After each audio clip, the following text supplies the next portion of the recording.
Hospital में एक बच्चा पैदा होता है जिसे देखकर लोग भागने लगते हैं। सारी नर्सें भी चिल्लाते हुए वार्ड से बाहर भाग जाती हैं। उस बच्चे को छूने का साहस किसी में भी नहीं होता है। बच्चे का शरीर 2 भागों में बटा होता है, एक भाग लड़की का और एक भाग लड़के का। नर्सों के भाग जाने के बाद दोनों भाग आपस में जुड़ जाते हैं और जुड़ते ही बच्चा बहुत जोर जोर से रोने लगता है, जिसकी आवाज़ सुनकर लोग डर जाते हैं।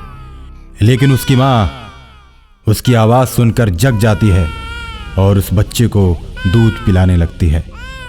माँ का दूध पीते ही बच्चा चुप हो जाता है।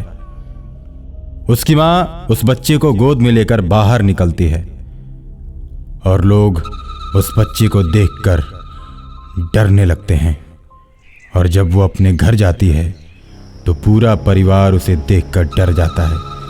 उसके परिवार और गांव के लोग मिलकर उसे गांव और शहर से दूर भगा देते हैं। वो जंगल में जाकर एक छोटी सी कुटिया बनाती है और अपने बच्चे का पालन पोषण करने लगती है। वो सुनसान जंगल में अकेली रहती है, फल तोड़कर खाती है और झरने का पानी पीती है। धीरे धीरे बच्चा बड़ा हो जाता है और जंगली जानवरों के साथ खेलने लगता है। दूर दूर तक उसे कहीं भी इंसान नहीं नजर आते। और एक दिन रात को अचानक एक राक्षसी आती है। उसके साथ एक राक्षस भी होता है। दोनों आपस में बात करते हैं। देखो, कहीं आसपास मानव के मांस की सुगंध आ रही है। चलो पता करते हैं और उन मानवों को खाते हैं। इस तरह पता लगाते लगाते उन्हें एक झोपड़ी दिख जाती है और झोपड़ी के पास जाकर दोनों डरावनी हंसी हंसते हैं।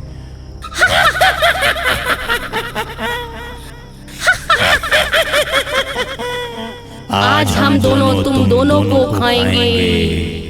भूतों को देखते ही लड़के की मां डर जाती है, जिसे देखकर लड़का बहुत ही गुस्से से भर जाता है। आधा भाग स्त्री और आधा भाग पुरुष होने के कारण उसकी मां ने उसका नाम चमत्कारेश्वर रखा था।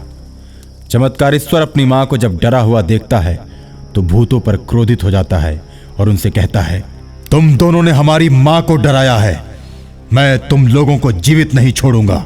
इतना कहकर जंगली चमत्कारेश्वर प्रेत और प्रेतनी के साथ लड़ने लगता है। उसकी मां फटी आंखों से देखने लगती है। चमत्कारेश्वर को लड़ते देख उसके मित्र जंगली जानवर शेर और हाथी भी उसकी मदद के लिए पहुंच जाते हैं और दोनों राक्षसों को खूब मारते हैं।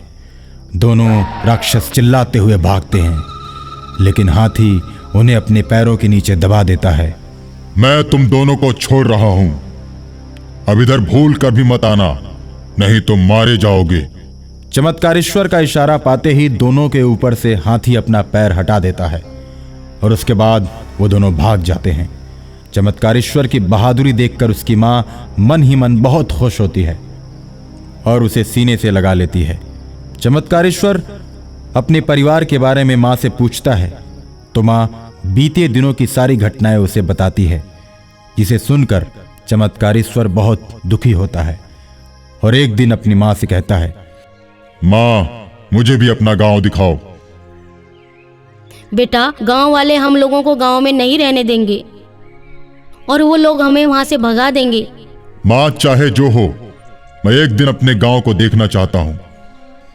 बेटे की जिद के आगे मां झुक जाती है और दोनों चलते चलते रात में अपने घर पहुंचते हैं। चमत्कारेश्वर दरवाजा तोड़कर अपने घर में प्रवेश करता है। सुबह होते ही घर वालों के पैर छूने लगता है तो उसके घर वाले डर जाते हैं।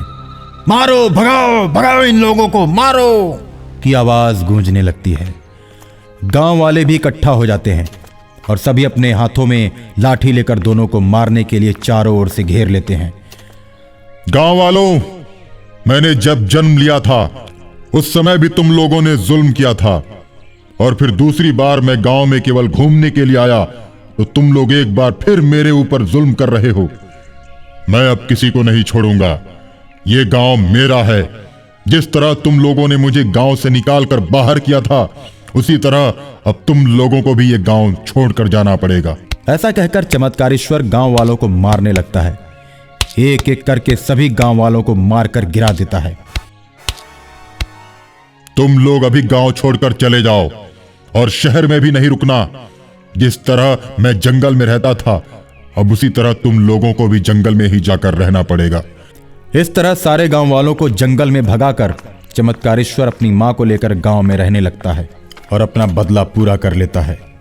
जब जंगल में रहने वाले उनके मित्र हाथी और शेर बहुत दिनों तक जंगल के अंदर चमत्कारेश्वर को नहीं देखते हैं, तो उसका पता लगाते लगाते उसके गांव पहुंच जाते हैं और उसके साथ मिलकर रहने लगते हैं।